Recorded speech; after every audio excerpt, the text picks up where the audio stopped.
두 번째 주제 발표는 노동법에 관한 주제입니다. 모처럼 우리 학회에서 앉아서 발표자와 토론자를 다 같이 볼 수 있는 그런 주제 발표 시간인 것 같습니다.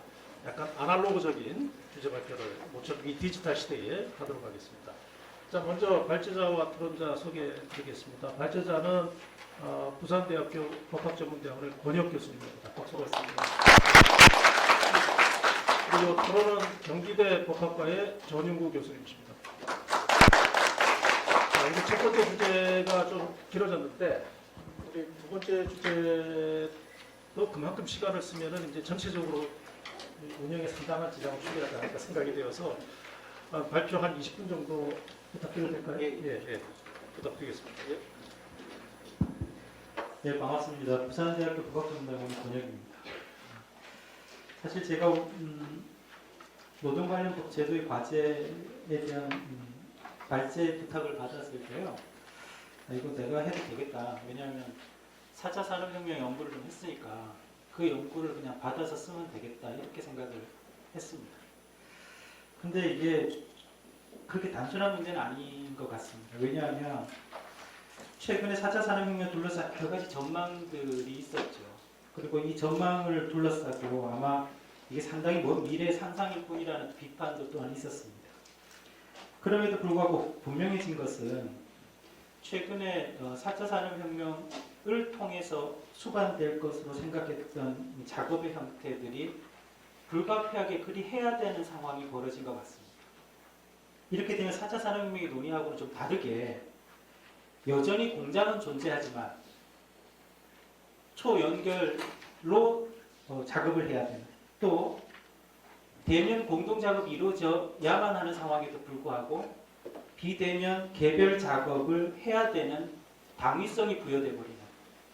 그러니까 우리 노동 현장의 디지털화가 굉장히 가속화되고 있지만 아직은 여전히 디지털화가 보조적 수단으로 남아있는 그런 현실임을 인정을 하면서도 불가피하게 디지털화 해야만 하는, 디지털을 흉내내야 되는 상황이 벌어진 거죠. 이걸 어떤 분들은 미래가 갑자기 현실이 되어버렸다고 하는데요. 여전히 현실은 미래하고 다르기 때문에 어쩌면 포스트 코로나 시대를 대비한 법이라고 하는 것은 대단히 잠정적일 수 있겠다. 다시 말씀드리면 여전히 아날로그적인 여러 가지 설비 또는 여러 가지 제조 방식이 존재함에도 불구하고 급격하게 디지털화를 해야 되는 상황이 벌어졌기 때문에 이런 과도적이고 잠정적인 측면에서의 어떤 규율 체계를 고민하는 것이 포스트 코로나 시대의 어떤 우리의 과제가 아닐까 그런 생각을 하게 됩니다. 그래서 어쩌면 초연결 사회가 도래할 거라고 하지만 여전히 공장제 협동적 생산 방식이 남아있는 이런 어떤 양 어떤 관계를 염두에 두고 지금 우리에게 필요한 규제는 뭐고 또 필요하지 않은 규제가 무엇인가를 살펴서 기존의 노동법 체계의 일부를 덜어내고 또 일부를 새로 추가하는 작업이 아마도 노동법 과제일 것 같다는 생각이 듭니다. 118페이지입니다. 포스트 코로나 시대에 있어서의 가장 큰 변화는 저는 노동이라는 개념, 또 노사관계라고 하는 개념의 질적 변화라고 생각을 합니다. 이 질적 변화는 크게 세 가지 관점에서 저는 고민을 하고 있는데요. 첫 번째는 소위 비대면성이라고 하는 관계입니다. 이 비대면성이라고 하는 관계는 노사 또는 노노 간의 관계에 대한 질적 변화를 의미합니다. 두 번째는 탈규격화인데요. 과거의 공동 작업이라고 하는 것을 공동 작업으로부터 수반될 수밖에 없는 그런 어떤 시간과 장소에 관한 전통적인 규격적, 획일적 보호라고 하는 것이 앞으로도 여전히 유효할 것인가에 대한 고민입니다. 아마도 재택근로에 관한 논의가 필요하다고 얘기하는 것도 이 대목이라고 생각합니다. 세 번째는 고도의 불확실성입니다. 지금까지도 늘 경영은 또는 기업은 산업 환경은 불확실하다고 했습니다. 그럼에도 불구하고 코로나19 위기처럼 전 제조 공장이 갑자기 셧다운 되는 경우까지를 또 학교가 한 학기 내내 어떤 대면 강의 없이 이루어질 거라는 것까지를 예상하고 법을 만들었을 리는 없다. 그런 의미에서 초불확실이라고 하는 불확실성이라고 하는 것도 역시 포스트 코로나 시대에서 고려해야 되는 요소가 되어버렸다고 생각합니다. 우선 첫 번째 비대면 노동과 관련되어서 하는데요. 전통적으로 노동은 크게 네 가지 요소를 가지고 작동을 합니다. 첫 번째는 다수의 근로자들이 존재해야 되고요. 또 하나는 동일한 공간이 존재해야 됩니다. 더불어서 동일한 시간대에 마지막으로 사용자에 의해서 일사불란하게 업무가 수행돼야 되는 것이 전통적 노동의 모습입니다. 문제는 코로나 위기는 이런 전통적인 노동 생산 방식에 대한 고수가 어렵게 됐다는 겁니다. 결과적으로 노사 간의 비대면성이라는 요소하고 노노 간의 비대면성이라는 요소들이 작동을 하게 될 텐데요. 결과적으로 우리가 근로관계는 전통적으로 노동법상 노사 간의 고도의 인격적 신뢰관계라고 표현하는데 요즘 채용에서 보시다시피 고도의 인격을 서로 간에 신뢰하는 관계가 그걸 토대로 하는 채용 관계보다는 훨씬 더 느슨한 관계로 작동을 하고 있습니다. 다시 말씀드리면 노사 간의 비대면성이라고 하는 것이 전통적인 노사 관계의 어떤 고도의 신뢰성보다는 훨씬 더 느슨한 노사 관계로 전개될 수밖에 없다. 이거는 채용 과정에서도 확인할 수 있다. 예컨대 대면하지 않은 채용은 과거 상상할 수가 없습니다. 왜냐하면 한 번 채용한 근로자를 해고할 수 없는 현재 노동법제 안에서 상대방에 대한 어떤 사람인가를 확인할 수 있는 적극적 노력 없이 예컨대 비대면으로 채용하는 것은 굉장히 이례적인 모습이고요. 두 번째는 노노 간의 비대면성입니다. 노노 간의 비대면성은 사실은 근로자의 연대라고 하는 중요한 전제 요건이 깨진다는 걸 의미합니다. 근로조건의 균질성이라든가 근로자의 어떤 집단성이라든가 근로 공간의 동일성 이런 것들은 노노 간의 어떤 연대를 담보하는 굉장히 중요한 요소였는데요. 사실은 비대면 관계가 이루어지면 사실은 근로의 어떤 개인화 또는 근로의 파편화라고 하는 것을 우리가 충분히 예측할 수 있을 것이다. 그런 점에서 첫 번째 110페이지인데요. 개별적 노사관계법에서는 아마도 전통적 의미의 사용자의 주도 면밀한 어떤 노무 관리라고 하는 종속적 노동보다는 훨씬 더 느슨한 형태의 소위 자율적 노동이라고 하는 것이 이루어질 가능성이 굉장히 높다. 이것은 아마도 고용 형태의 다변화라고 하는 것을 불가피하게 초래할 수밖에 없을 거라고 저는 생각을 하고요.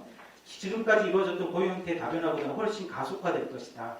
급기야 아까 질문에도 나왔고 아까 논쟁에서도 나왔는데요. 저는 이걸 직원 공유라고 표현하지는 않지만 어쩌면 전속성이 다수화될 거다. 다수화될 수도 있겠다. 그런데 재택 근로를 하게 되면 A사, B사, C사의 일도 할 수 있을 수도 있겠다. 이런 점에서 노사 간의 느슨한 전속성이라고 하는 것이 전통적 노사관계의 노사관계하고 굉장히 질적 다른 모습을 보여줄 가능성이 높다. 두 번째는 집단적 노사관계에서 또 똑같은 논쟁이 나왔는데요. 굉장히 느슨한 관계에 있어서 연대가 필요한 그럼 이걸 어떻게 구체적으로 연대를 가능하게 할 것인가에 대해서 사이버 유니오니즘도 좋고요. 그 외에 다른 방법론도 고민할 수 있을 거다. 그럼에도 불구하고 여전히 남는 것은 전통적 의미의 교섭과 전통적 의미의 행동이라고 하는 것이 굉장히 현실적이지 않을 수도 있겠다. 그래서 어떤 방법으로 연대를 구현하게 할 것인가 또 행동을 구현하게 할 것인가에 대한 고민은 여전히 남아있다. 굉장히 어려운 문제가 남을 것 같다는 생각이 듭니다. 두 번째는 노동법에 있어서의 어떤 노동법제에 있어서의 탈규격화에 관한 문제인데요. 잘 아시다시피 전통적인 노동법 체계에서는 매우 규격적 노동을 규율의 대상으로 삼습니다. 왜냐하면 근로의 방법이 굉장히 획일적으로 돼 있기 때문입니다. 야간 근로의 시간도 정해져 있는 거죠. 야간 10시서부터 그 다음날 6시까지. 문제는 재택근로든 혹은 또는 노동 형태가 자율화되면 자신이 원하는 시간을 선호하게 돼 있고 그럼에도 불구하고 이런 규격적인 어떤 제도 시간적 규제에 대한 수용성이 높을 것인가 하는 것은 굉장히 의문이 있을 거라고 저는 생각을 합니다. 그런 점에서 노동법상 놓여져 있는 임금과 또는 근로시간과 또는 근로장소에 관한 규격성은 굉장히 완화될 가능성이 높고 불가피할 것이라고 저는 생각을 하고 있습니다. 더불어서 지금 우리 현행법상 고령자와 장애인에 관한 보호법 체계가 존재하는데요. 사실 이 고령자와 장애인의 법 체계는 전통적 의미의 노동 관계를 염두에 둔 신체적 어려움 또는 신체적 어떤 감내 능력을 염두에 둔 건데요. 사실은 장소적, 시간적 부담이 줄어들면 이에 관한 법 제도도 굉장히 다른 방식으로 규율할 필요가 있을 것이다. 그런 의미에서 연령이라고 하는 어떤 굉장히 중요한 노동법상의 차별의 요소도 비대면이라고 하는 그런 관점, 비인격적 관계에서 비춰보면 사실은 굉장히 중요하지 않은 요소가 될 거다. 결과적으로는 성과 중심, 성과를 낼 수 있다고 하면 연령이 무슨 의미를 가지겠는가 하는 고민도 더불어서 하게 됩니다. 그런 의미에서 120페이지인데요. 근로시간이나 임금이나 근로장소에 관한 이 내용이 지금까지 노동법 규율의 가장 큰 영역을 차지하고 있었다고 하는 거, 이거는 적어도 변화될 것 같다.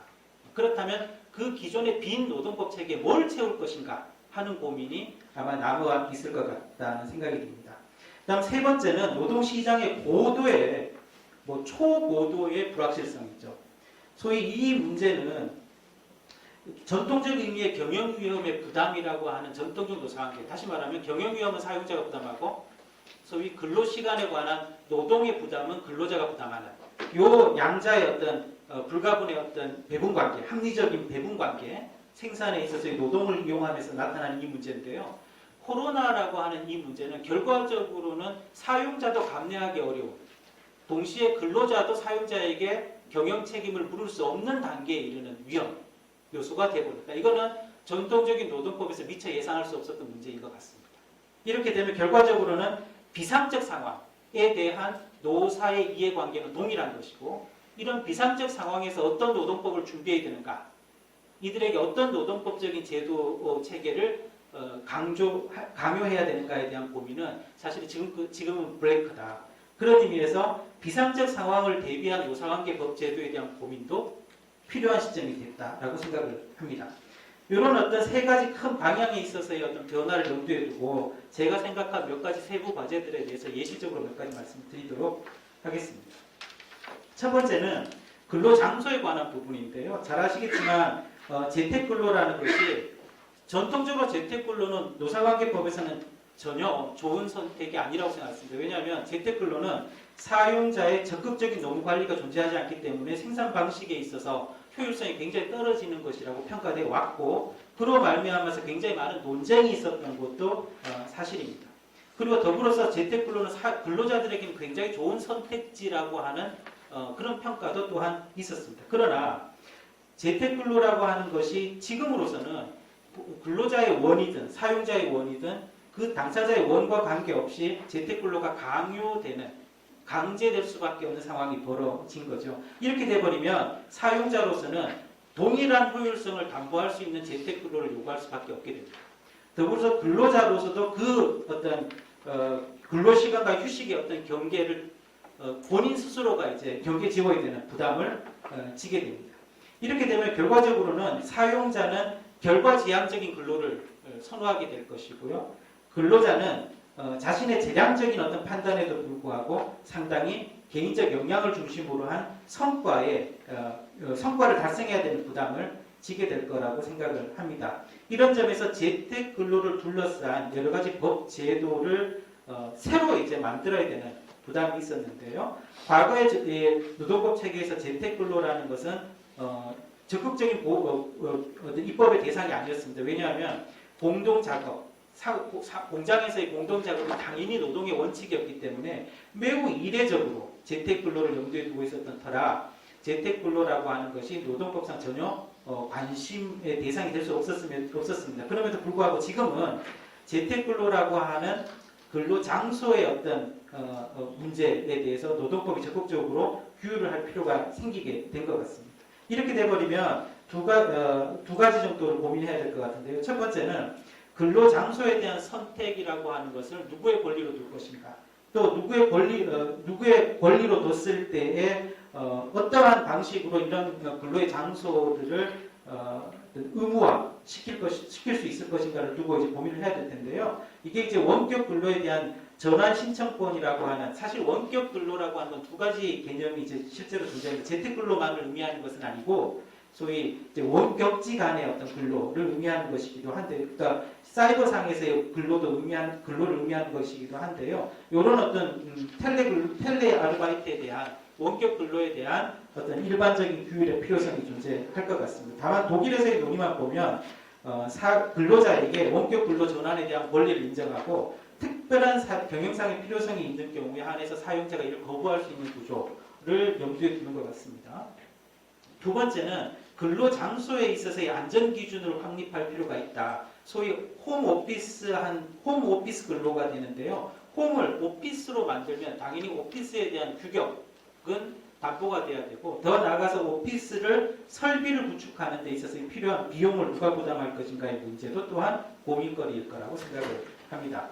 그 다음에 근로시간의 시점과 양에 대한 탈규격화에 대한 문제인데요. 사실은 이 부분이 저는 노사관계에서 가장 큰 쟁점이 될 거라고 생각합니다. 왜냐하면 포스트 코로나 시대에 근로시간과 장소에 대한 자율성이 지향돼 버리면 결과적으로는 성과 중심의 노동체계, 즉 결과물을 확인하고자 하는 노력이 굉장히 가속화될 텐데요. 이때 물론 결과물을 내는 과정은 굉장히 자유롭겠지만 결과물을 내는 과정에서의 양 당사자의 갈등의 여전히 있다. 이게 예컨대 과업 부가에 있어서의 어떤 과도성 여부가 논쟁이 될 거다. 결과적으로는 간주 근로시간제로 8시간 근로를 설정했다 하더라도 과업의 양이 16시간을 달성해야 되는 구조라고 생각이 돼버리면 이들 관계에서 결코 재택근로는 노사 간에 윈윈할 수 있는 구조일 수가 없다. 그런 의미에서 성과 중심의 어떤 노무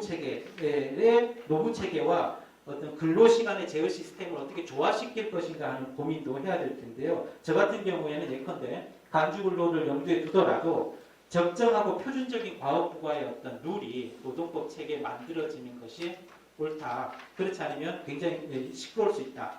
두 번째는 어떤 장소에 있어서 또 시간에 있어서의 자율성은 곧 프라이버시, 개인정보, 개인의 어떤 사생활과도 굉장히 밀접한 부분이 될 텐데요. 노사 간의 관계에서 이런 어떤 사생활과 어떤 근로 사이에서의 어떤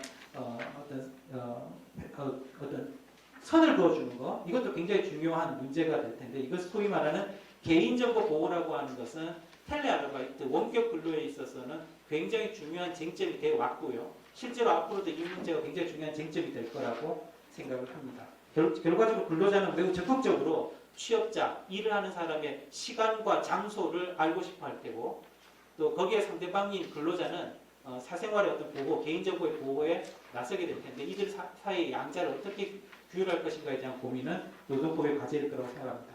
세 번째는 이런 코로나19 사태가 벌어질 때에 소위 특별 연장 근로라고 하는 근로시간의 어떤 유연성도 담보돼야 될 거다. 우리가 경험했지만 예컨대 마스크 만드는 회사에서 갑자기 연장 근로가 굉장히 일어났을 때 우리가 적극적으로 이게 연장 근로 위반인지를 물어볼 자신이 있었는가. 공익적 필요 이런 관점에서 연장 근로라고 하는 규격적 메커니즘이 좀 무너졌는데 오히려 이것을 양성화라는 활성화라기보다는 어떤 법 제도 카테고리를 이런 특별한 어떤 상황에 대비한 경우까지도 어떤 염두에 둔, 그래서 이것을 법적 차원에서의 대응으로 만드는 것도 여전히 필요한 부분이 아닌가 생각을 해봤습니다. 124페이지인데요. 사회적 격리라고 하는 것도 이제 최근에 우리가 보게 된 모습이 있고요. 이로 말미암아서 돌봄이나 질병에 따른 근로시간의 유연성도 우리가 고민을 해야 되는 대목이라고 생각합니다. 마침 이제 우리가 직관적으로 오랫동안 문제되어 왔지만 그래도 여전히 간과해 왔던 문제가 대표적으로 이제 병가의 문제죠. 전 세계적으로 병가라고 하는 제도를 두지 않은 나라는 선진국 대열에서는 거의 없다고 생각합니다. 다만 우리나라는 연차 유급 휴가라고 하는 독특한 제도 메커니즘으로 우회하는데, 휴가라는 제도하고 병가는 본질적으로 다른 거죠. 휴가는 말 그대로 자신의 리프레싱을 위한 목적의 제도 체계인데, 우리는 자신이 개인적으로 필요한 일을 연차 유급 휴가를 활용해야 하는 그런 구조다 보니까 굉장히 좀 왜곡되어 있다. 다만 여기에 대한 대체 관계로 딴 나라에는 없는 예컨대 주 유급 휴일 제도라든가 뭐 이런 문제, 이런 제도 체계하고 좀 바탕할 수 있는 여지는 있을 거라고 저는 생각을 하고요. 그런 의미에서 어쨌든 병가의 문제는 우리가 굉장히 선진적이지 못하다. 그것이 포스트 코로나 시대에 노골적으로 드러났다고 저는 생각을 합니다. 두 번째는 아이들이 학교 안 가면서 노골적으로 드러났는데요. 근데 보육과 돌봄에 관해서 우리가 근로시간의 유연성을 충분히 담보하고 있는가에 대한 고민. 예컨대 휴직하는 문제, 또 휴일하는 문제, 나아가서 근로시간 단축하는 문제와 관련됩니다. 최근에 노르타임 베스트팔렌주에서 금속노동자 사용자단체에서의 어떤 특별협약에서 굉장히 중요하게 다뤄준 것 중에 하나가 보육을 이유로 한 휴일을 더 확보하는가의 문제였다는 것도 우리에게 시사하는 바가 크다고 생각합니다. 그 다음 125페이지인데요. 그 다음 네 번째는 노동시장의 불확실성에 따른 유연 안전성의 문제라고 저는 생각합니다. 지금 이제 우리가 소위 그 경영해고 구조조정에 관한 문제가 아직은 뭐 잠잠하지만 저는 굉장히 현실화될 거라고 생각합니다. 아까 우리 김동훈 교수님 발제에서 나왔지만 막상 반만 두고 일을 해봐도 돌아간다 이렇게 되면 당연히 구조조정의 어떤 필요성이라고 하는 것이 외부화될 수밖에 없을 거라고 저는 생각을 하는데요. 그런 점에서 저는 오랫동안 이제 좀 고민을 해왔던 문제인데 경영해고에 있어서의 우리가 전통적인 어떤 방법론은 긴박한 경영성의 필요성이라는 것을 가장 중요한 요건으로 삼고 대신 대상자 선정에 관한 시스템에 대해서는 굉장히 유연하게 기업의 입장을 좀 반영하는 구조였는데요. 저는 오히려 긴박한 경영성의 필요성, 경영 상황에 대한 판단에 대해서 국가가 적극적으로 개입하기는 좀 부담스럽다고 저는 생각을 합니다. 대신 대상자 선정 기준에 관해서는 기업의 이익보다는 사회적 보호 필요성이라고 하는 관점에서 대상자를 선정할 수 있도록 하는 것이 어떻겠느냐 그런 생각을 좀 해봤고요. 이거는 이제 참고로 독일의 어떤 현재 경영해고에 대한 규율 체계이기도 합니다. 두 번째는 경영해고 근로자에 대한 재고용 시스템이라고 하는 것도 지금 이제 25조 상에 거의 이제 주고 있는 이 규정을 어떻게 좀 제도화시킬 것인가 하는 그런 의미에서 소위 유연 안전성이라고 하는 것이 제대로 작동할 수 있도록 하는 그런 방법론에 대한 고민도 좀 필요하지 않겠는가 그런 생각을 해봤고요. 더불어서 앞으로 이제 지금은 잠잠하지만 저는 이 코로나 사태가 좀 지나고 나면 또 법적으로 굉장히 시끄러울 수 있다고 생각하는 것이 예컨대 무급 휴직에 관한 문제입니다. 사실 휴직에 관한 문제는 적극적으로 근로자가 원하는 것이고 사용자 거기에 오케이 하는 구조인데 지금은 무급 휴직이라는 게 다른 휴업수당이라고 하는 다른 대안이 작동하지 않는 상황이기 때문에 활용되고 있는 그런 모습이라고 생각을 하는데요. 이 부분을 명실상부하게 고용 안정을 위해서 근로시간 단축이 작동하거나 휴직이 작동할 수 있도록 하는 시스템을 아직 우리가 두고 있지 못한 흠을 확인할 수 있었다고 생각을 합니다. 더불어서 이제 고도 불확실한 시대에 위기연대 기금이라고 하는 제도 시스템도 우리가 고민을 해볼 필요가 있다. 이것은 이제 독일의 금속노동조합의 합의에서 나타나는 부분인데요. 충분히 우리가 근로자들도 고민을 좀 할 필요가 있겠다. 왜냐하면 어떤 위험에 대응하는 어떤 부담은 근로자들 모두가 부담할 수 있는 거기 때문에 그런 혜택을 누리기 위한 기금의 어떤 조성도 우리가 자체적으로 고민할 필요가 있을 거라고 생각합니다. 그 외 고용안전 매뉴얼에 관한 법 제도화도 필요하다고 보고요. 그 다음에 이제 성과 중심의 어떤 규율 체계, 보수 체계가 돼버리면 아마도 지금처럼 전통적 의미의 근로산정 체계, 소위 근로 제공 그 자체에 대한 대가이지 결과와 연계된 대가는 임금이 아니라고 하는 그 전통적 메커니즘이 다시 좀 흔들릴 수 있겠다. 다만 우리 현행 근로기준법 제47조의 도급 근로자라고 하는 독특한 결과 비례 임금제라고 하는 게 염두에 두고 있는데요. 사실 이 제도 체계를 염두에 두고 아마 임금 체계의 어떤 변화가 좀 도모해 볼 필요는 있겠다. 그런 생각도 좀 더불어 듭니다. 그 외에 이제 129페이지에 보시면 협력적 노사관계에 관한 말씀을 드렸는데요.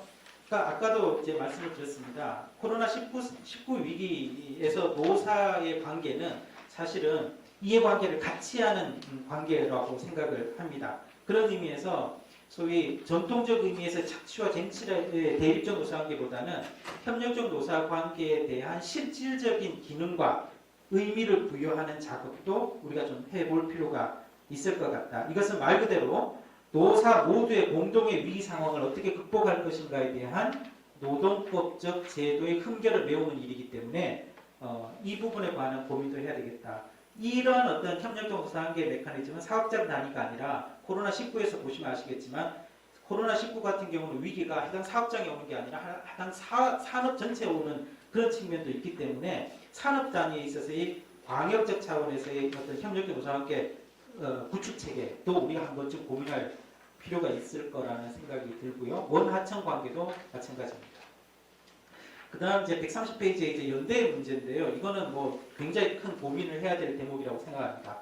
전통적으로 연대 필요 요건이라고 하는 세 가지가 무너질 수밖에 없는 상황이 되어버렸는데요. 근로시간과 특히나 공간의 어떤 공통성이라고 하는 것이 단결의 전제 요건이었다면 이 단결의 전제 요건을 요건이 무너진 상황에서 예컨대 노동 3권 보장 체제를 어떻게 확보할 것인가에 관한 문제는 굉장히 중요한 앞으로의 문제, 앞으로 우리가 제도 체계를 다시 구성해야 될 때 어떤 고민거리가 아닐까 그런 생각을 해봤습니다. 그 외에도 사회 안전망으로서 또는 직업 훈련으로서 더 나아가서 뭐 여러 가지 어떤 인력 풀의 어떤 구축 뭐 이런 문제들 등등이 여러 가지 과제로 남아 있습니다만 그럼에도 불구하고 뭐 필요한 최소한의 어떤 제안들을 좀 해봤습니다. 결론은 이렇습니다. 코로나 위기를 미리 예상하고 법 제도를 주는 경우는 미처 뭐 기대 불가능한 것이었고요. 그럼에도 불구하고 이게 현실이 됐기 때문에 이제는 코로나 위기 같은 재난 상황을 상시 변수로 치환함으로써 합리적인 대응 매뉴를 마련해 둘 필요는 생겼다. 두 번째, 노사관계에 있어서의 전통적 의미로서의 인격 정석성 또는 집단성과 공동성이라고 하는 것은 무너질 수밖에 없을 거다. 그런 의미에서 개별적이고 원격적이며 성과 중심형 근로관계에 대한 규율 체계를 어떻게 할 것인가에 대한 고민은 남아있다. 세 번째는 근로시간과 장소에 있어서의 유연성이라는 게 우리 현행 노동법에서 가장 큰 과제였는데 이것이 변화됐을 때 노동법에 어떤 내용을 채울 것인가 하는 것에 관한 고민도 남아있습니다. 이것은 어쩌면 노동법 제도의 규율과 어떤 규율에 있어서의 형식과 방법에 있어서의 획기적 변화를 의미하는 것일 거라고 생각을 합니다. 전통적 노사관계에서의 대립적 구조라고 하는 것도 어쩌면 노사가 공동 운명체로서의 이해관계를 확실히 하는 그런 계기라고 하는 점에서 어떤 기업의 지속 가능성을 위한 노사의 협력적 노사관계의 어떤 모습을 좀 제도와 체계로 만들어내는 이런 노력들도 필요하다. 그런 생각이 듭니다. 여하튼 코로나 위기로 갑자기 뭐 미래가 현실이 되었다고는 하는데요. 어쩌면 어떤 노동법 2.0으로의 진화가 굉장히 필요했다는 걸 공감했다면 어쩌면 이런 어떤 진화를 서두르는 계기로 삼을 수는 있겠다. 그런 생각을 했고 이번 코로나 위기를 통해서 우리 노동법의 어떤 구시대성이라고 하는 것도 어쩌면 우리가 좀 직시하게 된 그런 계기로 됐다. 그런 생각을 해봤습니다. 이상입니다. 네, 감사합니다. 평소 같으면 이런 아무리 합리적인 제안이나 토론이 이루어지더라도 이게 될까? 라는 늘 의구심을 가지고 그래봐야 또 학자들, 전문가들의 또 어떻게 보면 공허한 메아리겠다 이제 그런 늘 이제 아쉬움이 있었는데 요즘 같은 위기 상황에서는 이것도 어쩌면 현실이 될 수 있겠다. 앞으로 우리가 반드시 고민해야 될 그런 현실이 될 수 있겠다 하는 생각이 들어서 그 어느 때보다도 이런 제안들이 조금 더 설득력 있게 와 닿은 것 같습니다. 예, 발표 감사합니다. 시간이 조금 지나긴 했는데 우리 전인구 교수님께서 이제 토론을 해주시는데요. 이건 잠깐 제가 좀 소개 말씀을 드리면 이번에 교원노조법이 이제 개정이 돼서 교수들한테도 이제 단결권이 인정이 됐습니다. 근데 그 1호 노조 설립 신고증을 교부하던 데가 경기대입니다. 경기대. 아직 안 나왔습니까? 네, 곧 나온답니다. 그때 그 경기대 교수노조 설립의 3파역을 맡았고 지금 수석 부위원장으로 있습니다. 우리 전인구 교수님 토론자 다시 한번 소개드립니다. 예. 예, 뭐 이상한 소개를 해주셨는데요. 예, 그 토론에만 이제 집중을 하겠습니다. 권혁 교수님 발표하신 부분에 대해서 전체적으로 당연히 공감을 하고요. 발표문의 핵심 진단을 이제 정리를 하면 네 가지 정도인 것 같아요. 그러니까 대면 공동 작업이라고 하는 노동의 전형성이 파기됐다라는 거, 그다음에 동시에 이제 비대면 노동이 이제 확대가 된다라는 것, 그다음에 노동법적인 보호의 탈규격화가 촉진될 것이다라는 것, 그다음에 이제 노동시장의 불확실성이 고도화될 것이다. 이 부분을 말씀을 주신 것 같습니다. 제가 이제 볼 때는 이 진단에 대해서 전적으로 동의를 하고요.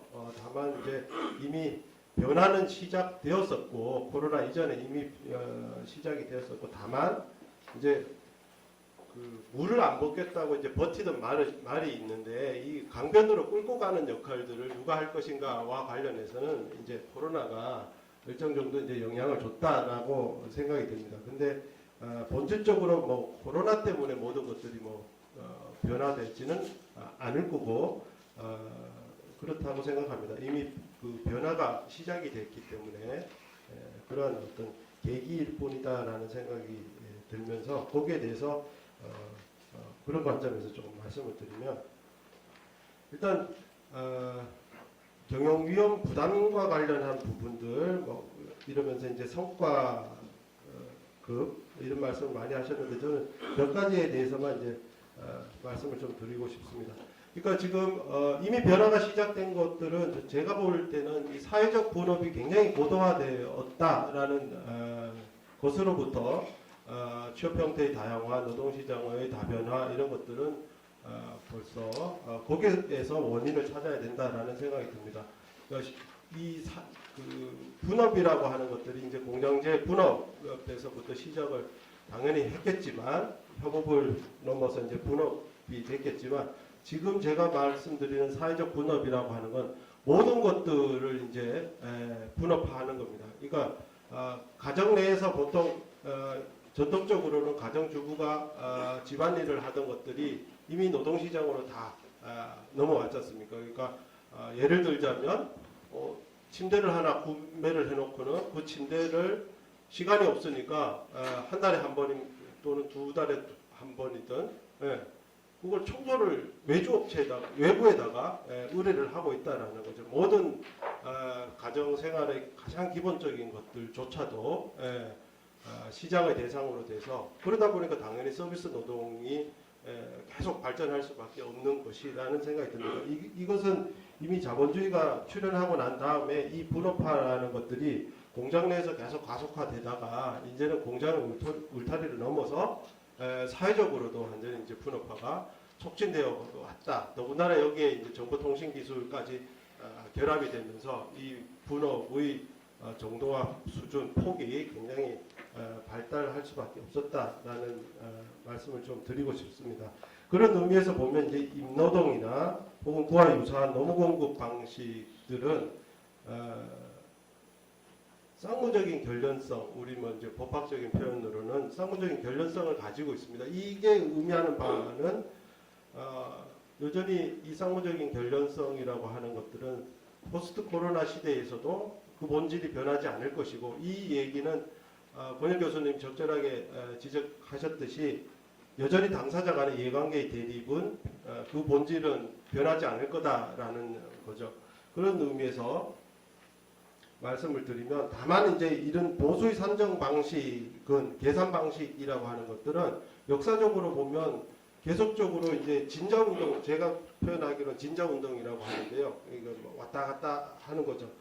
지금은 굉장히 시간급제라고 하는 것들이 일반적인 형태이지만 오히려 역사적으로 보면 생산고 방식의 보수 체계, 도급제 방식이 제일 먼저 이루어졌던 그런 역사적인 사실이 있는 것 같습니다. 그래서 선대제 시대에 근로감시가 어려워졌을 때, 어려울 때 선대제 방식에서는 선대 상인이 농촌 수공업자한테 일감을 주고 거기에 대해서 뭔가 이제 포면 포고 면포면 면포겠죠. 또 양호면 양호겠지만 어쨌든 생산물에 따라서 줬던 거죠. 그 다음에 이제 18세기, 19세기 에너지 산업의 대표가 석탄이지 않습니까? 탄광 같은데 감시를 못 하지 않습니까? 그죠? 그러니까 결국에는 탄차당 얼마씩 하는 방식으로 계속 해왔던 거죠. 생산고 방식이 그게 먼저 시작이 됐던 거라는 생각이 들고요. 다만 이게 이제 그 계속 대공장 시대로 넘어오면서 분업이 공장제 분업이 점점 확산이 되고 이러면서 생산성이 훨씬 더 높았고 생산물이 나오면 그 판매에 대해서는 더 이상 고민할 필요가 없었던 상황에서는 시간급제로 돌리는 것이 사용자 입장에서는 훨씬 더 유리하다라고 판단을 했다라는 생각입니다. 그러다 보니까 이제 시간급제가 지금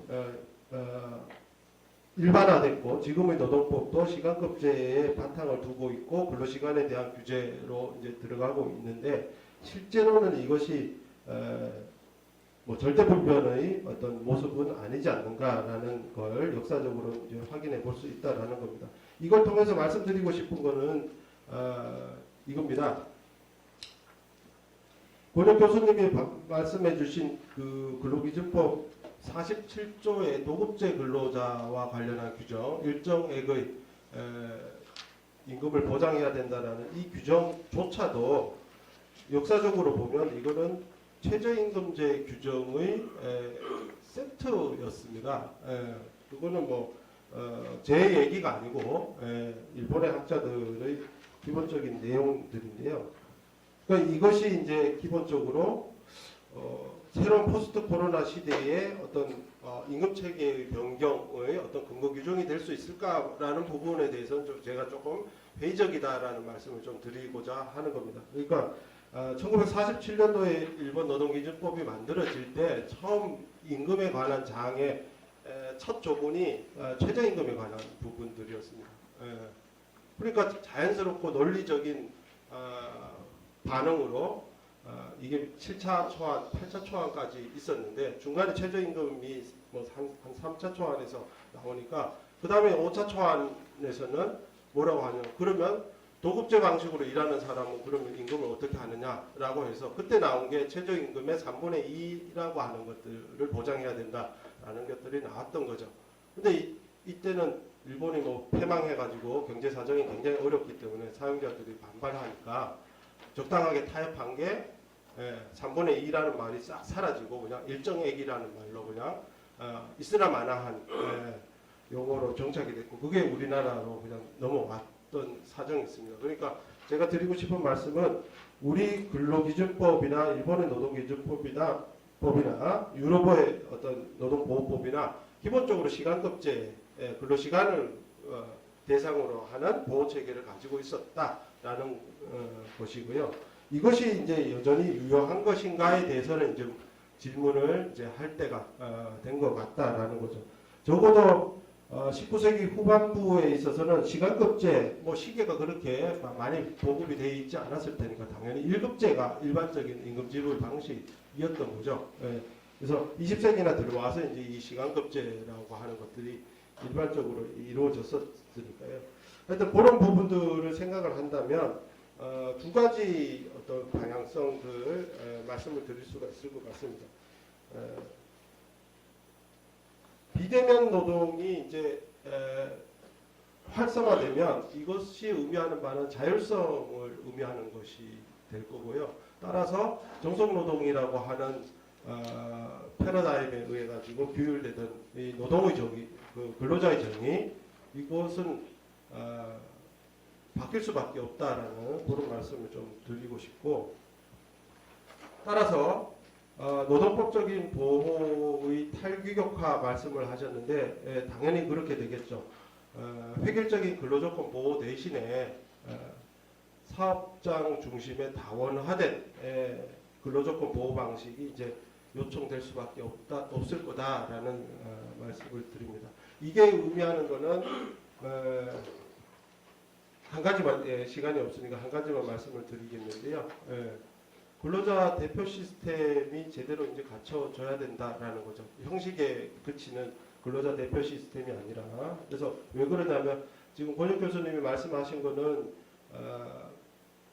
비대면 노동이나 새로운 유형의 노동을 말씀하셨지만 제가 탈규격화로 인해서 다원화된 근로조건 보호 방식이 가동될 수밖에 없다라는 말씀을 드리는 것은 여전히 생산 공장제 노동이라고 하는 중요성들은 변하지 않을 것이기 때문에 그렇습니다. 그러니까 생산 방식이 다양화되고 다원화되기 때문에 노동법적인 규제도 다원화될 수밖에 없을 거다라는 말씀을 드립니다.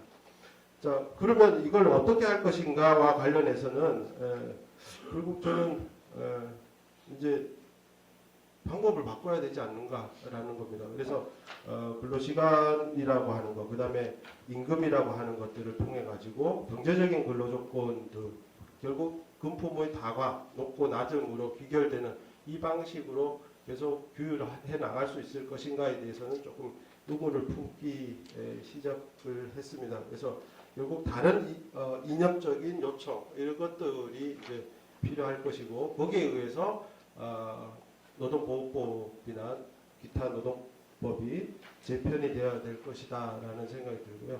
그거는 이제 제가 기본적으로 드리고 싶은 말씀은 이미 보통선거권과 민주주의 확립이 되어 가면서 인권적인 이슈가 굉장히 커졌습니다. 기본소득도 사실은 이 선거권 문제하고 뗄래야 뗄 수 없는 것이고요. 그런 의미에서 보면 근로자의 인격권 보호라고 하는 것들을 노동보호법이나 기타 노동관련법의 이념적인 토대로 삼는 것들은 어떤지 그런 생각을 좀 하게 됩니다. 그 다음에 마지막으로는 이제 노동력 판매의 불확실성 부분들이 이제 나타나고 있는데 이 부분에 대한 대책도 사실은 굉장히 필요하다라는 생각이 듭니다. 그러니까 노동시장의 양극화 뭐 이런 말씀을 하지만 근본적으로는 어쨌든 노동력을 판매해야 살아갈 수 있는 일하는 사람들 같은 경우에 시장이 변화하면서 판매의 안정성이 굉장히 떨어질 수밖에 없다라는 생각이 듭니다. 그래서 이 부분을 그냥 단순히 원하청 관계라든지 파견 또는 노무도구 방식으로 해결할 수가 있을 것인가 이 부분에 대해서도 근본적인 어떤 고민이 좀 있어야 된다라는 생각을 하면서 권혁 교수님의 그 주장에 대해서 제가 특별히 다른 코멘트를 할 거리가 없었기 때문에 워낙 많이 동의하는 부분이 많아서요. 제 나름대로 조금 바꿔가지고 토론을 가름을 했습니다. 감사합니다. 요즘 우리 전인구 교수께서 이제 우리 노동법의 역사 이전 19세기, 20세기의 역사에 관심이 많으셔서 이제 이 역사의 어떤 흐름 속에 우리 노동법 제도가 어떤 방향으로 전개되고 있는지 하는 그 관점에서 좀 몇 가지 의미 있는 시사할 만한 말씀을 주신 것 같습니다. 자, 시간이 좀 많이 지났는데요. 세 번째 주제에 대한 압박감이 굉장히 크실 것 같습니다. 발제자와 토론자께서. 그래서 시간을 많이 드리지 못하고 혹시 이 플로아에서 이 발제자께 질문을 좀 드리고 싶다 하는 부분이 있으면 지금 짧게 부탁드리겠습니다. 예, 하나 예. 권 교수님한테 좀, 권 교수님 여기서 노동법 1.0에서 2.0의 진화를 얘기했잖아요. 그 의미를 좀, 우리가 이제 요새는 사실 아르바이트 4.0 얘기하고 있었는데, 저는 원래 오히려 노동법 2.0에서 3.0으로 생각을 했었는데, 그 차이점, 1.0에 대한 문제, 2.0에 대한 문제. 그다음 또 한 가지 이제 여기서는 언급을 안 하셨는데, 기존의 협약 질서는 이런 코로나 사태 같은 게 있을 때 어떻게 돼야 되는가? 기존의 협약 질서를 그대로 유지해야 되는가? 협약법 질서나 협약 질서를 어떻게 해야 되는가의 문제가 참 핵심일 것 같아요. 제가 볼 때는 협약 질서 부분은. 그 부분까지만 좀 설명을 해주시면 좋겠습니다. 혹시 질문 더 있으신가요? 예, 시간 관계상 질문 여기까지 받겠습니다. 간단히 예. 저는 질문이 없을 거라고 확신했는데요. 네, 질문이 없을 거라고 확신했는데 질문 주셔서 감사합니다. 노동법 2.0이라고 제가 굳이 이제 4.0 안 하고 2.0 한 이유는 노동이라고 하는 개념, 노사관계의 개념이 본질적으로 좀 바뀌는 계기가 된 것 같다. 그런 의미에서 노동법 안의 내용을 싹 드러내고 다시 바꿔야 되는 이런 관점에서 말씀을 드린 거고요. 협약 질서와 관련돼서 코로나, 포스트 코로나 시대에 우리 고민해야 되는 것은 협약 자치 질서는 노사 양측이 감내할 수 있는 것을 전제로 하는 질서인 거죠. 합의한 대로. 근데 문제는 이 포스트 코로나 시대의 변화는 그런 어떤 노사 양측이 당사자로서 감내할 수 없는 위기가 발생할 수도 있다는 걸 전제로 한다는 점. 이 점을 우리가 좀 고민해야 된다고 생각합니다. 저는 이 발제에서 전 개인적으로 이런 이제 바람을 가졌는데요. 우리가 코로나 위기를 잘 넘긴 게 메르스 때 뭐 잘했다고 하는데요. 우리가 메르스 때 전혀 예상할 수 없었던 이런 문제에 대해서 어떤 매뉴얼을 만들어뒀는가 하는 게 되게 중요했듯이 우리 노사관계에 있어서도 어떤 이 위기를 계기로 좀 매뉴얼을 좀 만들어둘. 그래서 특별한 사태이기 때문에 이런 예외를 둔다가 아니라 이런 특별한 사태가 났을 때 우리 노동법이 어떻게 작동하도록 하는 것이 원칙인가에 대해서 좀 명확하게 해둘 필요가 있다는 거고요. 그 다음에 사회적 보호 필요성이 존재하는 곳에 노동법이 존재합니다. 근데 과거의 사회적 필요성은 시간과 장소에 존재했던 건데요. 지금은 아마도 개인의 어떤 자율성과 사용자의 개입 필요성 사이에서의 갈등이 될 거다. 이 갈등을 어떻게 규율할 것인가 하는 게 노동법의 내용이 돼야 될 거라고 생각하는 거고, 마지막으로 고민은 이제 연대라는 데 있습니다. 그러니까 노동을 통해서 생계를 유지해야 하는 사람들 사이에서 어떤 방식으로 연대할 수 있겠는가? 그 개별적인 관계에 또 개별적인 어떤 노동에서 어떤 연대 가능성이 존재할 것인가에 대한 고민이 좀 지금부터라도 있었으면 좋겠다. 이 세 가지를 말씀드리고 싶었습니다. 이상입니다. 자, 두 분, 이 두 번째 주제 발표자와 토론자께 다시 한번 박수 부탁드리겠습니다. 수고 많으셨습니다.